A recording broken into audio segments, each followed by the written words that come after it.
Halo teman-teman sekalian, ketemu lagi dengan saya Feni dan sekarang kita sudah ada di chapter 7 untuk materi Advanced Counting. Kita akan membahas terkait dengan bagaimana sih kita akan melakukan elimination atas unrealized gain atau loss dari transaksi penjualan antar perusahaan. Nah, di sini kita ngomonginnya penjualannya itu adalah terkait dengan property and equipment.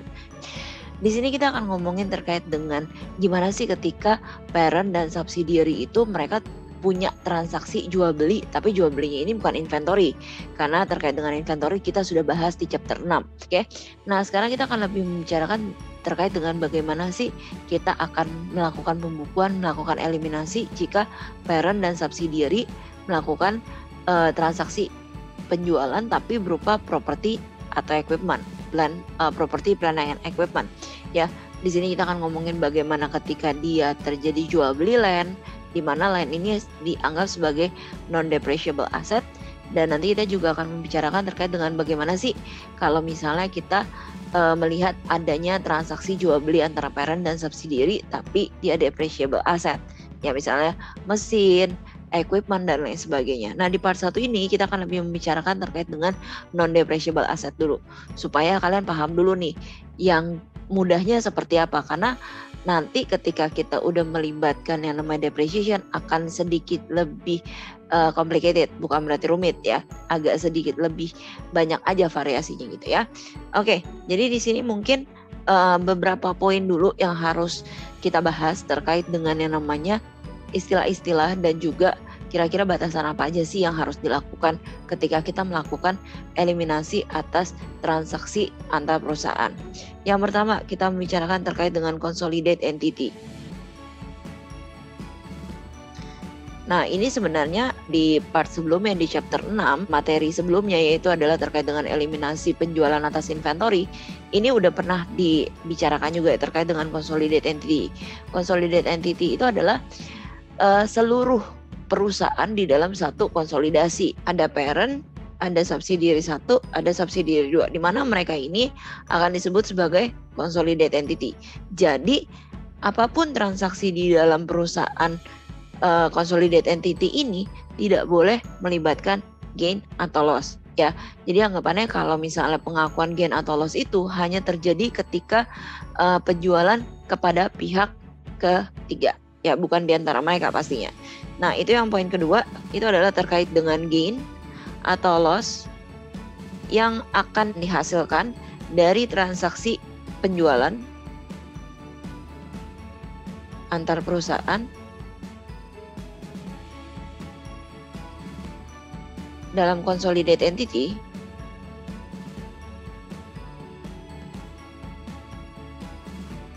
tidak boleh dicatat.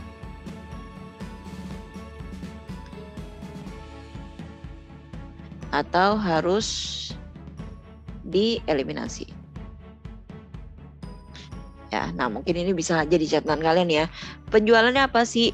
Kalau kemarin di chapter 6 kita ngomongin penjualan atas inventory ya, jual beli inventory. Tapi kalau di chapter ini, chapter 7 kita membicarakan terkait dengan penjualan atas property, plant and equipment. Itu ya, kita ngomongin terkait dengan gimana ketika dia jualan, gimana ketika dia jual building, equipment, machine dan lain sebagainya. Oke. Nah, pokoknya intinya tetap sama ketika ada gain atau loss yang disebabkan atas transaksi antar perusahaan di dalam consol entity atau consolidate entity itu tidak boleh ada, tidak boleh tercantum dalam consolidate financial statement. Mereka harus dieliminasi kecuali transaksinya ini sudah pindah ke pihak ketiga. Misalnya contohnya gini, P jual kepada S, ya, S jual kepada outsider. Nah, di sini ketika sudah jual kepada outsider, gain boleh diakui. Loss juga ya teman-teman ya. Jadi gain atau loss itu udah boleh diakui ketika propertinya, ketika inventorinya, ketika PPE-nya sudah berpindah bukan lagi di dalam consolidate entity tersebut. Sehingga nanti kita akan ada eliminasi. Nah, 2 poin ini yang teman-teman harus bisa pegang ya teman-teman ya. Karena nanti ini akan menjadi pakemnya ketika kamu udah masuk ke dalam chapter ini, chapter 6 dan chapter 7. Oke, kita lanjut. Nah, sekarang kita lihat nih, bagaimana sih ketika kita punya intercompany sales dan itu adalah merupakan non-depreciable property. Non-depreciable property itu apa sih? Land. Ya, jadi kita ngomongin properti yang tidak didepresiasi. Nah, ketika kita punya yang namanya penjualan antar perusahaan tersebut berupa land atau berupa properti yang tidak didepresiasikan, ini akan ada beberapa hal yang perlu kalian perhatikan. Yang pertama yaitu adalah terkait dengan yang namanya gain atau loss baru akan dicatat ketika properti tersebut dijual kepada pihak di luar dari affiliate group atau di luar dari consolidated entity. Ya, jadi kalau misalnya selama masih dalam consolidated entity, mereka tidak akan pernah mengakui yang namanya gain atau loss. Oke, gain atau loss itu tidak akan diakui. Oke, nah gain atau loss itu dihitung dari mana sih? Dihitung dari cost of property. Oke, cost of property dari affiliate group. Berarti anggapannya dari source pertama nih, siapa yang jual dulu nih. Misalnya contohnya dari parent kepada subsidiary, lalu subsidiary jual kepada outsider. Berarti kita akan mencatat cost itu adalah cost punyanya si parent, ya. Tapi harga jualnya itu adalah harga jual dari subsidiary kepada outsider. Oke, mungkin supaya nggak bingung ya teman-teman ya. Saya contohkan gini nih, misalnya kita ada tanah, kita punya land, dari punyanya si P, itu total harganya itu adalah 1 M, 1 miliar rupiah.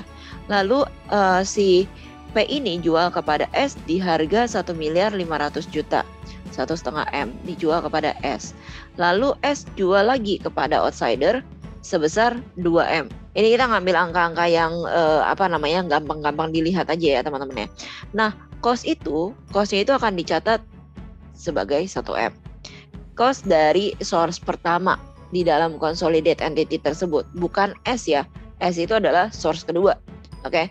Nah, tapi harganya itu dia akan catat yang harga berapa yang keluar, sehingga kalau misalnya kita bilang bahwa berapa sih gainnya, kita tidak akan hitung dari 2M dikurang 1,5 M, tapi dia akan hitung dari 2M dikurang dari 1 M.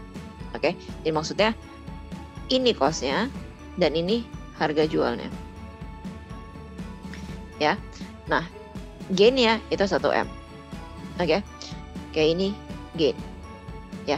Nah, ini kayaknya konsepnya kurang lebih sama ya teman-teman dengan yang inventory. Jadi kalau misalnya kalian mau lebih paham lagi, mungkin boleh nih lihat-lihat lagi untuk materi sebelumnya. Materi sebelumnya juga sudah upload ya di dalam YouTube channel ini. Jadi silahkan kalian boleh cek lagi, boleh lihat lagi. Oke. Lalu terkait dengan nilai propertinya sendiri, nilai properti tersebut, non-depreciable property tersebut, dicatat di dalam balance sheet atau statement of financial position pada cost dari affiliate group. Ya, cost dari affiliate group. Cost dari source pertama di dalam grup tersebut. Anggap nih ya, dijual belikan di dalam consolidated entity itu siapa sih yang pertama kali beli dari outsider, gitu ya. Nah, kalau kayak gini berarti ceritanya cost-nya itu harus dicatat sebesar 1 M. Oke. Jadi nanti kalau misalnya kita mau bikin eliminasi untuk si S-nya, ya kita akan harus ngilangin si 500 juta ini ya. Nah, nanti mungkin di contoh akan lebih jelas terkait dengan bagaimana sih maksudnya gitu ya. Oke, sekarang kita akan masuk dalam latihan soal ya. Di sini ada Procter Company atau parent company-nya yang memiliki 90% dari Select Company ya.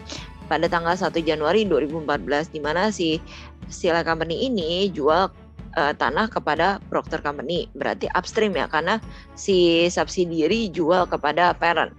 Oke. Nah, harga jual tanahnya dari subsidiary jual ke parent itu adalah 350.000. Di mana cost aslinya dari si Select ini adalah sebesar 200.000. Kalau kayak gini kita bisa ngitung sebenarnya gainnya itu adalah dari 350.000 dikurang dengan 200.000. Ya, berarti gainnya adalah 150.000. Tapi hati-hati teman-teman, kalau selama si parentnya ini nanti belum pernah jual ke pihak lain, berarti ini harus kita eliminasi. Ya. Nah, sekarang kita lihat nih, kira-kira bagaimana sih kita akan membuat jurnal-jurnal terkait dengan eliminasi dan pencatatannya ya. Nah, di sini dia kasih tambahan lagi bahwa si Procter itu punya plan untuk membuat bangunan dan juga pada tanah tersebut, dan juga dia akan membuat new production machine. Oke, dia bakal bikin kayak pabrik ya. Pabrik di mana estimasi dari mesin dan juga buildingnya adalah 15 tahun. Ini informasi nggak usah kita lihat dulu. Kenapa nggak usah kita lihat? Karena kita ngomonginnya landnya dulu gini ya. Jadi kan itu masih plan. Yang namanya plan itu kan belum terrealisasi ya nggak sih? Jadi kita yang di depan mata dulu deh yang kita kerjain. Nah, sekarang kita akan lihat bagaimana sih jurnal pembukuan yang akan dilakukan oleh subsidiary dan juga parentnya, Select dan Procter. Oke. Pada pembukuannya subsidiary, dia akan mencatat adanya penambahan cash sebesar 350.000 dan pengeluaran dari si land-nya atau land-nya dijual sehingga land-nya berkurang gitu ya, sebesar 200.000. Lalu ada pencatatan gain on sale sebesar 150. Oke. Lalu di parent akan muncul penambahan pada nilai land-nya, yaitu adalah 350 karena dia beli gitu ya. Lalu dia akan bayar 350 karena dia membayar si land ini. Oke. Nah, di sini teman-teman hati-hati ya terkait dengan angka 150.000 ini. Nah, gini, kenapa sih harus hati-hati gini teman-teman? Si Procter ini dia kan pasti ngambil income dari si Select itu, ya kan? Dari Select, dari subsidiary-nya dia. Lalu di dalam income tersebut di mana ada 150.000. Oke. Nah, ketika ada 150 di mana itu sebenarnya duit dia juga gitu ya, duit dari si Procter juga, sehingga si Procter ini akan mengeluarkan income tersebut. Oke, mungkin contoh gampangnya gini kali ya. Misalnya gini. Si S dia punya income sebesar 150.000. Oke. Di mana dia akan transfer kepada parentnya. Oke, kita ngomong ini dia punya 100% deh. Berarti dia kan akan transfer 150.000. Ya, kita belum ngomongin yang percentage yang hasil. Kita supaya gampang dulu nih, supaya kalian bisa bayangin.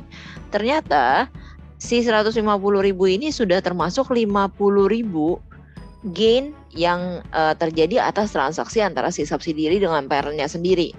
Sehingga parentnya nggak lagi mengakui, oh oke, kamu transfer ke saya 150.000. Enggak. Kenapa? Ternyata 50.000-nya ini anggapannya uangnya si parent sendiri, sehingga dia akan mencatat adanya keuntungan hanya 100.000. Oke, dari mana? Dari 150 dikurang dulu dengan profit yang emang dari si parentnya sendiri itu. Oke, sehingga muncullah jurnal ini teman-teman. Jurnal ini ketika dia pakai complete equity method. Nah, dia akan mengurangi nilai equity income dia dan juga menurunkan nilai investmentnya. Ya, karena tadi si 150.000 ini adalah dari parent juga gitu ya. Nah, tapi kenapa angkanya 135? Ini adalah dari 150.000 dikali dengan 90%. Ingat bahwa ini kepemilikannya hanya 90% doang ya, bukan 100%. Kalau yang cerita saya tadi ini adalah 100%. Oke. Nah, ini semoga kalian ngerti ya teman-teman ya. Oke, jadi teman-teman ini adalah jurnal yang mereka buat nih ya sebelum kita bikin eliminasi. Dan sekarang kita bikin eliminasi. Apa aja sih yang harus dieliminasi? Pertama, tidak boleh muncul yang namanya gain or loss. Berarti nanti gain or loss ini akan kita hapus. Oke. Dan kedua, nilai cost yang tercatat pada statement of financial position itu adalah berdasarkan cost dari source pertama di dalam consolidated entity itu. Ya, jadi misalnya contohnya ini dari si subsidiary jual ke parent, berarti nilai tercatatnya harus sesuai dengan nilainya si subsidiary. Oke, jadi anggapannya si parent itu nerima ya berdasarkan harga dari subsidiary gitu. Jadi anggapannya tidak pernah ada yang namanya gain. Oke, kalau loss juga tidak pernah ada yang namanya loss. Jadi anggapannya mereka cuma ngasih aja, yang satu terima dengan harga 200.000, yang satu ngasih dengan harga 200.000. Sehingga nanti land-nya juga akan turun nilainya, ya. Makanya ketika kita bikin jurnal eliminasi akan seperti ini jurnal eliminasinya. Gain on sale kita hapus ya. Kan tadi awalnya di kredit, sekarang kita masukin ke debit sehingga itu akan hapus. Oke. Lalu land-nya itu yang awalnya kamu catat di 350 untuk si Procter karena kan di posisinya Select itu udah selesai gitu ya. Dia beli 200, dia keluarin 200, udah selesai. Nah, cuma sekarang di Procter ini dia nyatat 300.000. Dia nyatat 350.000, padahal harusnya dia mencatat hanya 200.000, sehingga dia harus kurangin 150.000. Nah, jurnal ini adalah untuk mengeliminasi gain yang 150.000 yang dicatat oleh si Select dan juga untuk mereduce nilai dari land dari 350 kepada 200.000. Oke, karena ini adalah affiliate group. Oke, saya harap sih sampai sini kalian ngerti dulu ya. Ini jurnal pertama lah ya anggapannya. Kita akan selalu mengeliminasi seperti itu. Nah, sekarang gimana ketika tahun kedua? Nah, ini kita ngomongin tahun 2014 ya teman-teman ya. Sekarang kita tahun kedua nih, udah masuk ke tahun berikutnya. Kita masih belum ngomongin kalau misalnya ini dijual kepada pihak yang lain ya. Kita hanya ngomongin oke, ini dijual kepada si Procter dan Procter itu nyimpen dulu landnya. Ya, di tahun kedua ketika kita pakai cost method atau partial equity method, kita akan catat yang namanya beginning return earning punyanya Procter dan beginning non-controlling interest. Lalu kita kurangin nilai dari landnya 150.000. Oke. Nah, ini adalah sebagai pengganti dari nilai gain on sale. Selalu harus kita sesuaikan ya. Harus kita sesuaikan. Kenapa sih harus diganti jadi return earning dan NCI? Karena itu kan tahun sebelumnya dan sudah kita tutup kepada NCI gain-nya. Jadi kita harus keluarin lagi, anggapannya gitu ya teman-teman ya. Nah, itu adalah ketika di cost method dan partial equity method. Ketika di complete equity method, seperti biasa ya, bedanya antara partial equity dengan complete equity itu adalah tidak ada munculnya return earning di dalam complete equity method. Yang dia munculkan adalah investment. Oke, di sini sehingga beginning return earning dari Procter-nya itu akan diganti jadi investment in select company. Ini lanjutan dari yang tadi ya sebenarnya teman-teman. Kalau kalian lihat di sini, dia itu udah ngeluarin dulu. Dia ngeluarin dulu nilai investmentnya, dia ngeluarin dulu nilai keuntungannya, baru ketika di sini ya dia menambahkan lagi. Oke, jadi anggapannya jadi 0 juga sih ya teman-teman ya. Dan ini sama teman-teman, ini adalah sebagai pengganti dari gain on sale karena ini udah tahun kedua. Dan yang dihapus dari landnya itu adalah sebesar 150.000. Ini adalah kasus ketika kita tidak menjual lagi kepada pihak luar, kita hanya mengkeep. Jadi tahun 2016 kita akan ulang lagi jurnal ini, tahun 2017 kita akan ulang lagi jurnal ini sampai dengan dia dijual kepada pihak luar. Oke, jadi ini adalah ketika cost and partial equity method dan ini adalah ketika complete equity method, ya. Dan karena ini upstream, kita akan bagi kepada NCI. Tapi kalau downstream semuanya berarti tidak akan ada NCI ya teman-teman ya. Jadi hanya akan kalau untuk yang cost method dan partial equity dia akan hanya ada beginning return earning pada land sebesar 150.000. Ini kalau downstream ya. Lalu ini kalau misalnya upstream, kalau downstream tapi yang complete equity method itu adalah investment in sub pada land sebesar 150.000. Oke. Sekali lagi ini adalah yang downstream. Ini adalah yang downstream. Ya. Oke, sekarang kita masuk ke summary dari latihan yang baru kita kerjakan. Di sini si Procter sebagai parent-nya dia akan selalu mencatat nilai land pada pembukuan mereka sendiri, itu adalah sebesar 350.000. Walaupun nantinya akan kita adjust ketika masuk ke dalam consolidated financial statement atau consolidated balance sheet menjadi 200.000. Dan selanjutnya ini yang udah kita bahas sebelumnya ya teman-teman ya. Kalau misalnya penjualannya itu adalah dari parent kepada si subsidiary atau downstream, maka 150.000 itu akan pindah kepada controlling interest. Ya, jadi semuanya akan ada controlling interest, 150.000 di debit dan tidak akan ada yang namanya NCI. Hanya akan mengubah pada beginning return earning si parent doang atau nilai investment dari parent. Karena kan kalau misalnya kita ngomongin complete equity method, kita akan mengadjust bukan pada return earning tapi pada nilai investmentnya ya. Oke, ini saya yakin kalian udah lumayan paham, apalagi kalian udah ngikutin dari chapter sebelumnya yaitu chapter 6 gitu ya. Oke, sekarang kita lanjut gimana kalau misalnya kita ada jual kepada pihak luar. Di sini dicontohkan bahwa P company ini mempunyai kepemilikan 90% pada S, di mana si S company ini menjual tanah kepada P. Ini kita masih ngomongin upstream ya. Dengan harga 600.000, original cost-nya itu adalah 400. Berarti di sini ada gain sebesar 200.000.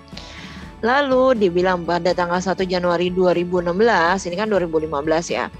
Si P company ini menjual tanah tersebut dengan harga 700.000, dijual kepada pihak lain, pihak outsider, ya. Nah, kira-kira gimana sih jurnalnya? Kalau jurnal yang pertama, ketika dia di tahun 2015, yang akan dicatat adalah gain on sale pada nilai land sebesar 200.000. Oke, ini kan dia belum jual nih ya teman-teman ya. Kita akan nyata seperti ini. Tapi ketika tahun depannya, ketika tahun 2016 pas dia jual, berarti gain itu akan realisasi dong ya. Sehingga dia tidak akan ada pencatatan atas nilai land-nya lagi. Dia nggak akan ngurangi nilai land-nya lagi. Cuma sekarang kita lihat dulu nih, kira-kira berapa sih gain yang akan mereka catat? Pertama, si P ini membeli dengan harga 600.000. Dia jual di 700.000. Berarti udah dicatat ya. Ini yang udah masuk nih ya. Sudah masuk dalam consolidate financial statement. Oke, ini udah masuk nih. Tapi sebenarnya aslinya berapa sih? Aslinya itu adalah dari harga beli yang 700.000 dikurang dengan 400.000 cost dari si subsidiary, sehingga gain aslinya itu adalah 300.000 teman-teman ya. Nah, sebenarnya angka 200.000 yang dicatat di sini itu adalah gain yang dicatat oleh si subsidiary karena dia menjual kepada parent. Dia nyatat 200.000. Nah, ketika dijual kepada pihak luar, dia akan dapat keuntungan tambahan berupa 100.000 lagi nih, karena si parent juga ngambil untung 100.000 ya. Sehingga yang akan kita adjust itu tinggal 200.000 lagi. Kenapa sih 200.000? Dari 300.000, 100.000-nya itu udah masuk ke dalam financial statement, consolidated financial statement. Yang belum masuk yang mana? Yang 200.000. 200.000 ini belum kita akui, sehingga belum kita masukin ya. Sehingga sekarang akan kita masukin nih teman-teman ya. Nah, masukinnya gimana nih? Ya, cuma tadi doang bedanya. Kalau misalnya sebelumnya ketika dia tidak menjual kepada pihak lain, kreditnya itu adalah land. Oke, kredit akan berupa land ketika dia nggak jual. Kenapa? Karena gainnya itu belum terrealisasi. Gain nggak boleh diakui sebagai gain. Gain baru boleh diakui sebagai gain ketika dijual kepada pihak lain. Oke, nah karena ini udah dijual kepada pihak lain, maka dia akan mencatat sebagai gain on sale of land. Oke, nah di mana 200.000 ini akan dibagi kepada parent 90% dan kepada NCI sebesar 10%. Nah, jurnal ini adalah ketika di cost method dan partial equity method ya, karena dia masukin ke dalam return earning. Nah, kalau complete equity method gimana? Bedanya hanya di account pertama doang kok. Account pertamanya kan di cost sama di partial equity method itu adalah return earning. Kalau di complete equity method itu adalah investment. Jadi saya harap teman-teman nggak lupa ya terkait dengan hal ini ya. Di sini dijelasin juga sebenarnya aslinya mereka untung 300.000. Tapi karena 100.000-nya sudah direcognize atau sudah dicatat ya, sehingga dia akan tinggal nyatat 200.000 lagi. Jadi untuk part pertama terkait dengan pengenalan untuk transaksi penjualan atas property equipment ya, di mana kita sekarang part 1 ini kita lebih ngomongin terkait dengan aset property non depreciable ya. Nah, di situ ada beberapa jurnal yang kita perluin. Oke. Coba saya highlight dulu ya teman-teman terkait dengan jurnal-jurnal apa aja yang kalian perlu lakukan di non depreciable property. Sekarang sedikit review ya teman-teman terkait dengan jurnal-jurnal apa aja sih yang akan ada untuk eliminasi dari penjualan dan pembelian antar perusahaan ini terkait dengan non-depreciable property. Yang pertama itu adalah ketika eliminasi tahun pertama. Oke, tahun pertama eliminasi kita akan mengeliminasi nilai gain on sale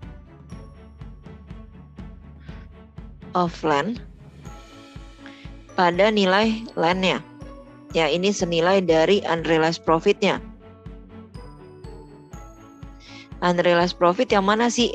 Profit yang tidak terrealisasi. Berarti kan profit itu tidak boleh kita akui ketika kita belum jual kepada pihak lain.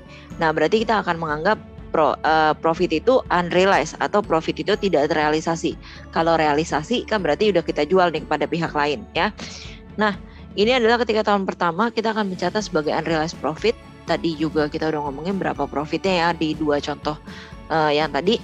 Nah, yang kedua itu adalah terkait dengan ketika tahun kedua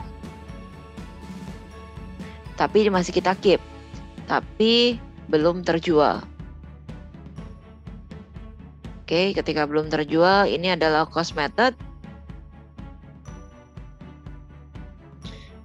Dan partial equity method.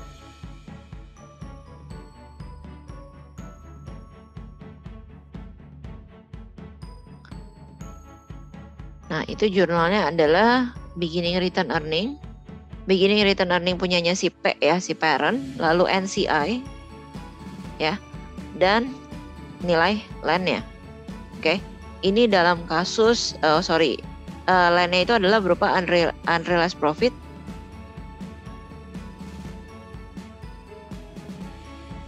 Lalu untuk P itu adalah unrealized profit dikali dengan persentase.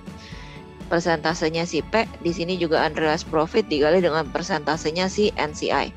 Ya, ini kalau misalnya kita ngomongin transaksi upstream ya, ini kita masih ngomongin upstream dulu ya.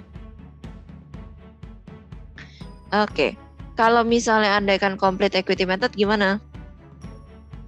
Complete equity itu sebenarnya sama aja, yang beda itu adalah di account pertama. Dia nggak ada beginning return earning, tapi dia masukin ke investment in as company. Lalu NCI dan land. Oke, ini kita ketika masih belum terjual ya, ini sama unrealized profit kali persentasenya si P, unrealized profit kali persentasenya NCI, dan ini adalah jumlah unrealized profitnya. Ya, ini adalah ketika kondisinya belum terjual dan udah tahun kedua. Ya pokoknya selama belum terjual, tahun ketiga, tahun keempat, tahun kelima kita akan tetap pakai jurnal 2 ini. Ya tergantung dari metode apa yang akan dipakai. Lalu ini saya ganti ya teman-teman. Lalu kalau misalnya terjual gimana?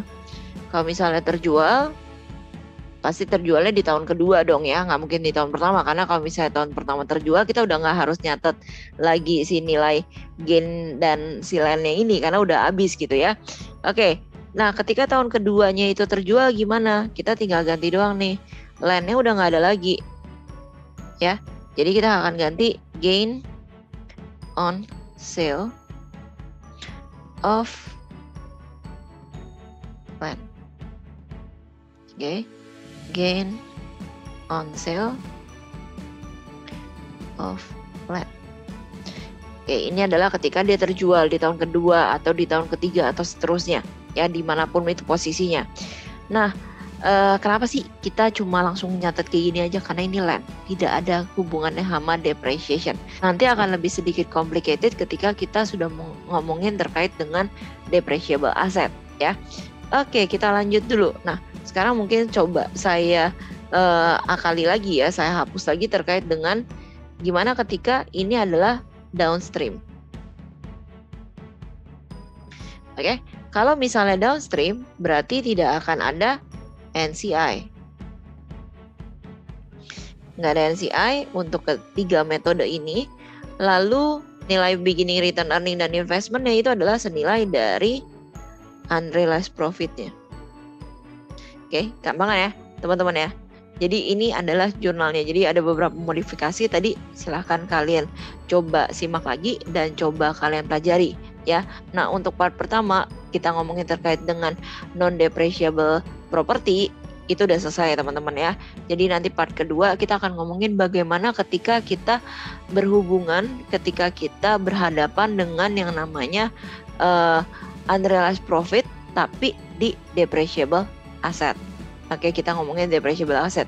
Akan sedikit lebih panjang, akan sedikit lebih muter, tapi bukan berarti itu susah juga. Selama kita mau belajar, nggak mungkin ada yang susah ya teman-teman ya. Jadi tetap semangat ya guys.